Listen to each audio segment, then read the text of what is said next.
पूरी धरा भी अगर साथ दे तो कुछ और बात है, तू जरा भी साथ दे तो कुछ और बात है। यूं तो चलने को एक पांव से भी चलते हैं लोग, लेकिन दूसरा भी साथ दे तो कुछ और बात है। नमस्ते, प्रणाम। आप देख रहे हैं गीता ज्ञान, एक नई सीरीज श्रीमद् भगवद गीता के 10वें अध्याय से 10वें अध्याय का सार क्या सीखा समझा जा सकता है, आज इस वीडियो में समझाने का प्रयास है। और ये समझ में डेवलप कर पाया हूं क्योंकि मैं बार बार आवृत्ति करता हूं, बार बार पढ़ता हूं, रोजाना प्रतिदिन प्रयास करता हूं श्रीमद् भगवद गीता की यथार्थ व्याख्या, यथार्थ गीता पढ़ने का। आप भी घर बैठे ऑर्डर कर सकते हैं, फ्री कॉपी मंगवा सकते हैं www.यथार्थगीता.com से, जिसे लिखा है परमहंस स्वामी श्री अड़गड़ानंद जी महाराज जी ने।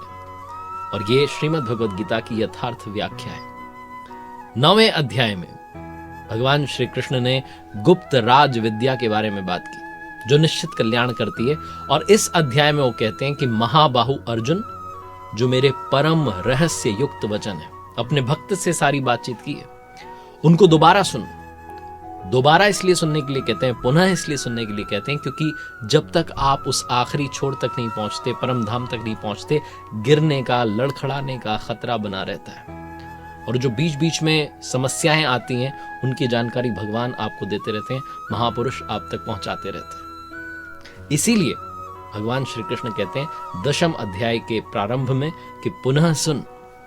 वो कहते हैं कि अर्जुन, मेरी उत्पत्ति को ना तो देवता जानते हैं, ना महर्षिगण ही जानते हैं, क्योंकि पहले भी कहा जन्म कर्म च मे दिव्य, मेरा जन्म और कर्म अलौकिक है, वो इन आंखों से नहीं देखा जा सकता, इन चर्म चक्षुओं से नहीं देखा जा सकता। इसलिए कहते हैं कि मेरे उस प्रकट होने को ना तो देवता समझ पाते हैं, ना महर्षि स्तर तक पहुंचे लोग समझ पाते हैं। जो मुझे जन्म मृत्यु से रहित, आदि अंत से रहित, मुझ लोगों के महान ईश्वर को साक्षात्कार सहित समझ लेता है, जान लेता है, वही पुरुष मरण धर्मा मनुष्यों में ज्ञानवान है। आगे कहते हैं भगवान श्री कृष्ण, अहिंसा समता तुष्टिस तपो दानम यशो अयशः भवंती भावा भूता नाम मत एव पृथक विदा।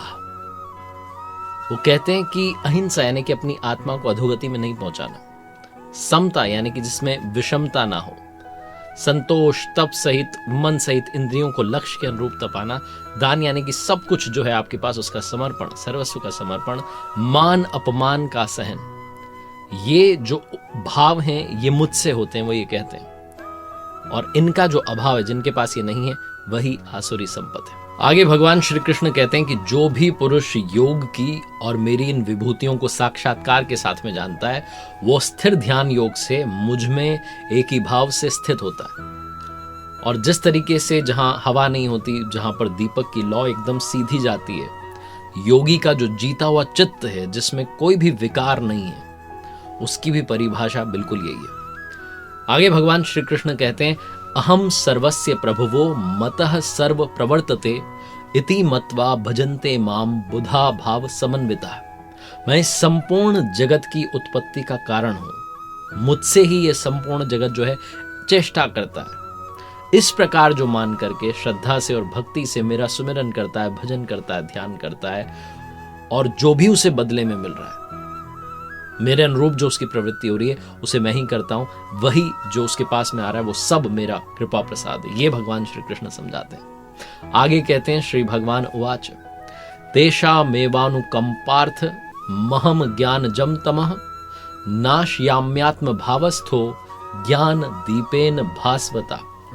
भगवान श्री कृष्ण आगे कहते हैं कि उनके ऊपर कृपा करने के लिए मैं उनकी आत्मा से अलग होकर खड़ा हो जाता हूं और जो अंधकार है उसे ज्ञान रूपी दीपक के द्वारा प्रकाशित करता हूं। जैसा कि पहले भी, पिछले अध्याय में भी भगवान श्री कृष्ण की जब हमने बात सुनी और समझी, तो सार यही निकलता है कि जब तक भगवान स्वयं ना आ जाएं, जब तक वो महापुरुष जागृत ना हो जाएं, आपको रास्ता ना दिखाने लगे, तब तक वो जो सही मेडिटेशन है, जो सही ध्यान है, जो सही प्रक्रिया है, वो शुरू नहीं होती।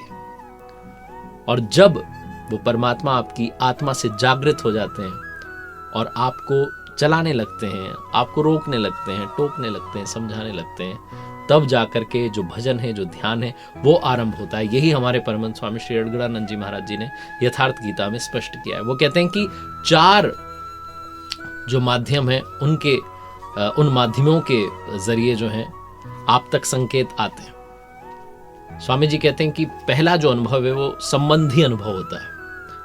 आप ध्यान कर रहे हैं, चिंतन में हैं, कब आपका जो मन है वो स्थूलसुरा यानी कि लगने वाला है, कब तक लग गया, कब भागना चाहते कब भाग गया, ये सब जो है परमात्मा वो अंग स्पंदन से यानी कि जो अंग फड़कते हैं उसके माध्यम से आपको बताते हैं। जो अंगों का फड़कना है वो स्थूलसुरा संबंधी अनुभव है, जो 1 मिनट में 2-4 जगहों पर आ जाता है, और कभी आपका जो विचार है वो इतना विकृत हो गया तो वो मिनट पर आने लगेगा। तो ये पहला जो है स्थूलसुरा संबंधी अनुभव है। फिर दूसरे की बात करते हैं और कहते हैं कि दूसरा जो है वो स्वप्न सुरा संबंधी है। जो पहले वाला है उसमें कई बार आम मनुष्य को भी ऐसे अंग स्पंदन होते रहते हैं, लेकिन उनका वो इष्ट वाले से, परमात्मा वाले से लेना देना नहीं, वो आपके कुछ पुण्य हैं, संस्कार हैं, उनकी वजह से जो है वो अंग स्पंदन होते हैं। इष्ट वाले जो स्पंदन है, वो जो अंग फड़कना है, वो प्रक्रिया बहुत ज़्यादा तेज हो जाती है जब आप ध्यान में प्रवेश कर जाते हैं, जब परमात्मा आपकी आत्मा से अभिन्न होकर के आपको चलाने लगते हैं। दूसरा जो अनुभव है वो स्वप्न सुरा है। हम जो साधारण मनुष्य हैं, हम अपनी इच्छाओं वाले सपने देखते हैं, लेकिन जब आप परमात्मा के रास्ते पर चल देते हैं तो वो स्वप्न जो होता है वो भी इंस्ट्रक्शन बन जाता है। स्वामी जी कहते हैं कि योगी जो होता है ना, वो सपना नहीं देखता है, वो होनी देखता है। तीसरा जो होता है वो सुषुप्ति सुरा संबंधी है। हम सब सोए हुए हैं, रात दिन जो कुछ कर रहे हैं सब स्वप्न है, सब मिथ्या है। सुषुप्ति का मतलब है कि परमात्मा के चिंतन में आप इतना स्थिर हो जाए कि आपका शरीर जागता रहे और मन सुप्त हो जाए, तब अनुभव में जो आपको दृश्य दिखाई देता है, स्वामी जी कहते हैं कि इस अवस्था में एक सीन नजर आता है और उसमें जो कुछ दिखाई देता है वो आपके लिए चेतावनी होती है, आपके लिए आगे के लिए इंस्ट्रक्शंस होते हैं। और चौथा जो है वो समसुरा संबंधी है, यानी कि जहां आपने अपनी सूरत, अपनी श्वास लगाई थी, उस परमात्मा में जब समत्व हो गया, जब वो भाव आ गया, तो फिर उठते बैठते चलते फिरते सब तरफ से अनुभूति होने लगती है, सब तरफ से मालूम चलने लगता है। ऐसे योगियों को त्रिकालज्ञ कहा जाता है, जो तीनों कालों के बारे में जानते हैं, जिन्हें हर चीज का अनुभव मिलता रहता है उस परमात्मा की कृपा दृष्टि से। जब इतनी सारी बातचीत हो जाती है तो जो सखा हैं, जो मित्र हैं, जो सारी बात सुन रहे हैं, जिनको कही जा रही है, उनके मन में प्रश्न उठता है। वो कहते हैं कि आप जो बता रहे हैं, आप परम धाम हैं, दिव्य हैं, ये सारी बातें जो अभी महापुरुष हैं उनका नाम लेते हुए कहते हैं कि वो सब भी यही कहते हैं। लेकिन उनके मन में, अर्जुन के मन में एक प्रश्न आ जाता है। वो कहते हैं, अर्जुन उवाच कथम विद्या महम योगिन स्वाम सदा परिचिंतयन केशु केशु च भावेशु चिंत्यो असि भगवन्मया। हे योगिन, भगवान श्री कृष्ण जो कि योगेश्वर हैं, कहते हैं कि मैं किस तरीके से, किस प्रकार आपका चिंतन करते हुए आपको जानूं और किन किन भावों द्वारा आपका स्मरण करूं। अर्जुन कहते हैं कि हे प्रभु, आप अपनी योग शक्ति को, अपनी विभूतियों को और विस्तार में कहिए। सुन लिया, लेकिन और विस्तार में सुनना है, क्योंकि जो ये अमृत तत्व को दिलाने वाले वचन है ना, इनको सुनने से मेरी तृप्ति नहीं होती, ऐसा अर्जुन कहते हैं। अर्जुन का मतलब अनुरागी, जिसके मन में प्रभु के दर्शन के लिए राग पैदा हो जाए, प्रेम पैदा हो जाए, उल्लास पैदा हो जाए, वही अर्जुन है। तो भगवान अपने भक्त से कहते हैं, श्री भगवान उवाच अहमात्मा गुडाकेश सर्वभूताशय स्थितः अहमादिश्च मध्यम च भूतानामंत एव च। कि अर्जुन, मैं सब भूतों के हृदय में जो आत्मा है वो हूं, सभी भूतों का यानी कि इन सभी शरीरों का, इन सभी जीवों का आदि मध्य अंत मैं हूं, यानी कि जन्म मृत्यु और जीवन भी मैं ही हूं। अपनी विभूतियों का विस्तार से वर्णन करते हुए भगवान श्री कृष्ण कहते हैं, आदित्यानाम महम विष्णुर ज्योतिषाम रविरंशुमान मरीचिर मरुतामस्मि नक्षत्राणाम महम शशि। मैं अदिति के 12 पुत्रों में विष्णु और ज्योतियों में प्रकाशमान सूर्य हूं। वायु के भेदों में मरीचि नामक वायु हूं, नक्षत्रों में चंद्रमा हूं। आगे कहते हैं, वेदानाम साम वेदो अस्मि, देवानाम अस्मि वासवः, इंद्रियाणाम मनश्चास्मि, भूतानाम अस्मि चेतना। वेदों में सामवेद हूं। सामवेद का मतलब जो पूर्ण समत्व दिला दे ऐसा गायन हो, जो आपको उस भाव में मिला दे ऐसा गायन हो। देवों में उनका अधिपति इंद्र हूं। इंद्रियों में मन हूं, क्योंकि मन के निग्रह से ही मैं जाना जाता हूं, और प्राणियों में उनकी चेतना हूं। आगे भगवान श्री कृष्ण कहते हैं, रुद्राणाम शंकरश्चास्मि, वितेशो यक्ष रक्षसाम, वसूनाम पावकश्चास्मि, मेरुः शिखरिणाम अहम्। 11 रुद्रों में मैं शंकर हूं, यानी कि शंकाओं से उपराम अवस्था में हूं। स्वामी जी यथार्थ गीता में कहते हैं, यक्ष और राक्षसों में धन का स्वामी कुबेर हूं, 8 वसुओं में अग्नि हूं और शिखर वालों में सुमेरु हूं। अपनी विभूतियों को और विस्तार से बताते हैं, कहते हैं पुरोधसाम च मुख्यम माम विद्धि पार्थ बृहस्पतिम सेनानीनाम महम स्कंदः सरसामस्मि सागरः। भगवान श्री कृष्ण कहते हैं पुर की रक्षा करने वाले पुरोहितों में बृहस्पति मुझे जान, जिससे ये देवी संपत्ति का संचार होता है, और सेनापतियों में मैं स्वामी कार्तिकेय हूं। कर्म का त्याग ही कार्तिक है, यानी कि जब आप उस पराकाष्ठा पर पहुंच गए जहां कर्म करने की आवश्यकता नहीं है, जहां से इस चराचर जगत का संहार होता है, प्रलय होता है, इष्ट की प्राप्ति होती है, वो कार्तिकेय में हूं। जलाशयों में मैं समुद्र हूं। आगे कहते हैं महर्षिणाम भृगुरहम गिरा मस्मेकमक्षरम यज्ञानाम जप यज्ञोऽस्मि स्थावरणाम हिमालय। महर्षियों में मैं भृगु हूं, वाणी में एक अक्षर ओमकार हूं जो उस ब्रह्म का परिचायक है, और सब प्रकार के यज्ञों में मैं जप यज्ञ हूं। आगे भगवान श्री कृष्ण कहते हैं आयुधाना महम वज्रम धेनुनाम अस्मि कामधुक प्रजनश्चास्मि कंदर्पः सर्पाणाम अस्मि वासुकी। शस्त्रों में मैं वज्र हूं, गायों में कामधेनु हूं। कामधेनु को ऐसी गाय नहीं है जो दूध के स्थान पर जो चाहोगे उससे मिल जाएगा। ये सारे शब्द जो हैं सिंबॉलिक हैं, प्रतीकात्मक हैं। स्वामी जी यथार्थ गीता में यथार्थ व्याख्या करते हुए कहते हैं कि ऋषियों में वशिष्ठ जी के पास में कामधेनु थी। गो जो है वो इंद्रियों को कहते हैं, ये उन्होंने पहले भी बताया। इंद्रियों का संयत होना इष्ट को वश में रखने वाले में पाया जाता है। जिसने इंद्रियों को भगवान के अनुरूप स्थिर कर लिया, उसके लिए उसी की इंद्रियां, उसी की जो गो है वो कामधेनु बन जाती हैं। फिर तो जैसा कि रामचरितमानस में बाबा गोस्वामी तुलसीदास जी कहते हैं जो इच्छा करिहु मन माही हरि प्रसाद कछु दुर्लभ नाही। जो भी आप मांगते हो सब मिल जाता है। प्रजनन करने वालों में भगवान श्री कृष्ण कहते हैं नवीन परिस्थितियों को प्रकट करने वाला मैं हूं। जो सृष्टि में प्रजनन हो रहा है उसकी बात नहीं हो रही है, यहाँ बात हो रही है जो नवीन परिस्थिति है। जब आप एक स्टेज से दूसरी स्टेज में जाते हैं, आपकी वृत्तियों का परिवर्तन होता है, वो परिवर्तित स्वरूप मैं हूं। कहते हैं सर्पों में मैं वासुकी हूं। श्री भगवान उवाच अनंतश्चास्मि नौगानाम वरुणो यादसामहम पितृणाम अर्यमा चास्मि यमः संयमतामहम। नागों में मैं अनंत अर्थात शेष नाग हूं। स्वामी जी यथार्थ गीता में कहते हैं कि गीता जी की समकालीन पुस्तक है श्रीमद् भागवत, उसमें इसके बारे में विस्तार में बात हुई कि ये पृथ्वी से 30,000 योजन की दूरी पर परमात्मा की वैष्णवी शक्ति है, जिसे मॉडर्न साइंस ईथर कहती है। जिसके सर पर ये जो पृथ्वी है ये सरसों के दाने की तरह भारी नहीं, कोई वजन ही नहीं है, टिकी हुई है। ये ग्रह उपग्रह सब इसी शक्ति के आधार पर टिके हुए हैं। उस शून्य में ग्रहों का कोई भार नहीं है। ये जो शक्ति है ये सर्प की कुंडली की तरह सारे ग्रहों को लपेटे हुए है। यही वो अनंत है जिसके बारे में भगवान श्री कृष्ण कहते हैं कि वो मैं हूं जिससे ये पृथ्वी धारण की जाती है। वो ईश्वरीय शक्ति जो है वो मैं हूं। जलचरों में उनका अधिपति वरुण हूं और पितरों में अर्यमा हूं। आगे अपनी विभूतियों का और विस्तार में वर्णन करते हैं भगवान श्री कृष्ण कहते हैं प्रहलादश्चास्मि दैत्यानाम कालः कलयतामहं मृगाणाम च मृगेंद्रो अहम वैनतेयश्च पक्षिणाम। भगवान श्री कृष्ण कहते हैं कि मैं दैत्यों में प्रहलाद हूं।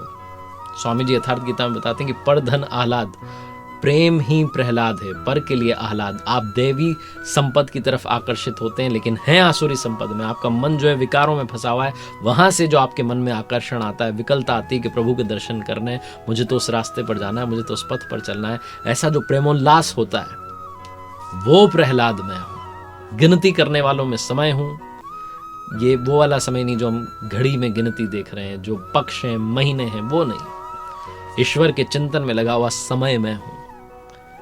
आगे कहते हैं पशुओं में मृगराज मैं हूं, यानी कि योग रूपी जंगल में गमन करने वाला मृधनग। जंगल में गमन करना यानी कि मृग, वो योग रूपी जंगल में गमन करने वाला मैं हूं। पक्षियों में गरुड़ हूं। ज्ञान ही गरुड़ है।